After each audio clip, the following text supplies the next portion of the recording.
नमस्कार मंडळी, मी सौ श्रेयसी कर्वे. प्रभू श्रीराम भाग 5 या भागामध्ये आपण संगीत कलेवर कसा परिणाम झालेला आहे रामकथेचा प्रभाव संगीतावर आणि विविध संगीत रचनांवर, कवींवर आणि त्यामुळे त्यांच्याकडून निर्माण झालेल्या रचनांवर कसा आहे हे या भागामध्ये बघूया. मंडळी, आपली भारतीय संस्कृती ही अनेकविध कलांनी नटलेली आहे. 64 कलांचं माध्यम तिला लाभलेलं आहे. या सगळ्यांचा संगीत हा जणू प्राणच आहे. संगीत, चित्र, शिल्प, नृत्य, इतर कितीतरी कला या संगीताबरोबरच हातात हात घालून सुखाने नांदतात. आपल्या संस्कृतीमध्ये आपण वेगवेगळ्या तत्वांनुसार अनेक देव मानतो. उदाहरणार्थ शंकर, गणपती, मारुती, दत्त, राम इत्यादी. आणि या प्रत्येकावर आधारित त्यांची वैशिष्ट्ये सांगणारी अशी अनेक गीतेही आपल्या माय मराठीमध्ये आज उपलब्ध आहेत. उत्कृष्ट मराठी भक्तिगीतांचा संग्रह संकलित करण्याचं जर एखाद्याने ठरवलं तर रामावरील गीतांची संख्याच सगळ्यामध्ये जास्त भरेल असं वाटतं. रामाची मूर्ती आणि कीर्ती इतकी आपल्या चित्तामध्ये ठसलेली आहे.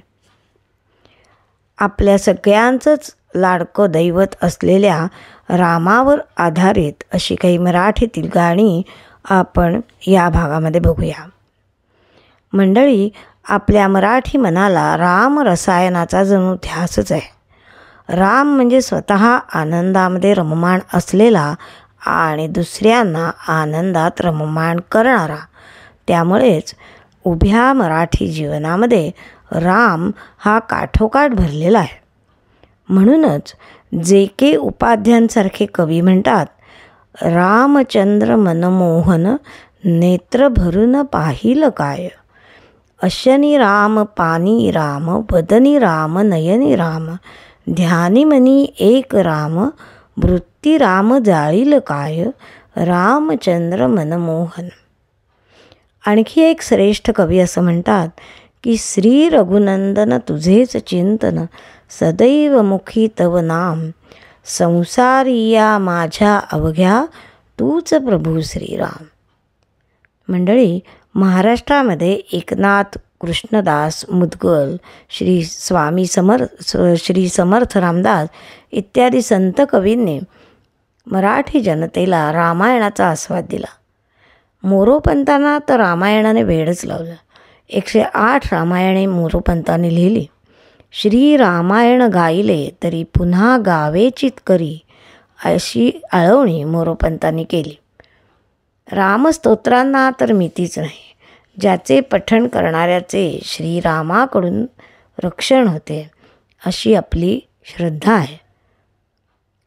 त्यामुळे त्याच्या नित्यपठणाने घरातली पीडा दूर होते असं हे रामरक्षा स्तोत्र सर्वांना परिचितच आहे.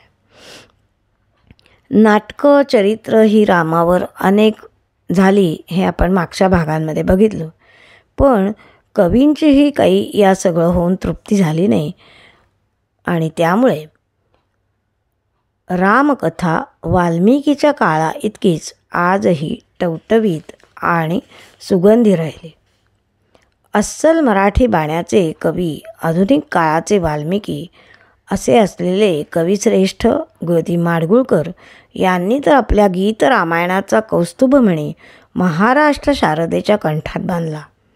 रामकथा एकेका रामायणी व्यक्तीच्या तोंडून गीत रूपाने सांगून केवळ 56 गीतामध्ये त्यांनी आपलं रामायण गुंफलं. या गेय गीतांच्याद्वारे रामायणाच्या तोडीचेच आकंठपान श्री सुधीर फडके यांच्या सुस्वर कंठामधून भारतीय जनमानस गेली कित्येक वर्षे करीत आहे. श्री विष्णूंच्या 4 अंशापासून राजा दशरथाला आपल्या कौसल्या, सुमित्रा, कैकेयी या 3 राण्यांपासून 4 पुत्र झाले. ते म्हणजे राम, लक्ष्मण, भरत आणि शत्रुघ्न. चैत्र शुद्ध नवमीला पुष्य नक्षत्रावर माथ्यांनी कर्क लग्नी सूर्यादी 5 ग्रह असताना अयोध्येमध्ये श्रीरामांचा जन्म झाला. राम जन्माचे वर्णन करणारं हे गीतच पहा ना. चैत्र मास त्यात शुद्ध नवमी ही तिथी, गंधयुक्त तरीही वात उष्ण हे किती. 2 प्रहरी काग शिरी सूर्य थांबला, राम जन्मला ग सखे राम जन्मला. प्रजाजनांना वाटणारा हा आनंद या गीतामधून ओसंडून वाहतो आहे. ही आणि अशी अनेक जोशपूर्ण गीतं माडगूळकरांनी आपल्या या गीत रामायणामध्ये रचली. या गीतांमधील जोश कसा आहे किंवा ती गाऊन सगळ्यांना होणारा आनंद कसा होतो हे पाहूया उद्याच्या भागात.